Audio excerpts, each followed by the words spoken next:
साबकाता आरो सराइबिल पुलिसा दिनै मागु आयेन बेरेखा मोसौ हमदों।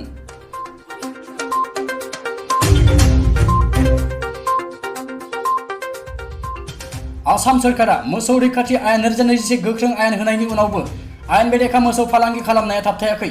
दिनै फिन आरोबाव सोनाब बेंगलनिफ्राय संकस दैमा बारहोनानै आसामाव लाबोनाय गासै मागु आयेन बेरेखा मोसौ हमदों पुलिसा।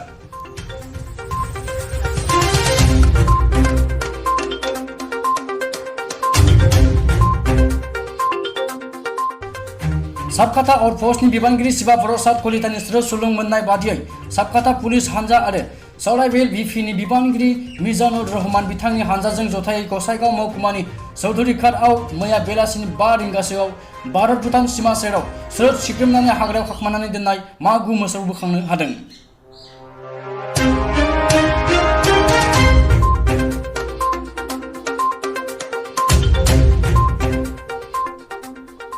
मोसौफोरखौ बोखांनानै सराइबिल पुलिस थानायाव लाबोनाय जायो। मोसौ फालांगिजों लोब्बा थानाय सिखावफोरखौ हमनो थाखाय पुलिसा गोख्रों नायबिजिरगासिनो दं होननानै खौराङाव फोरमायदों पुलिसा।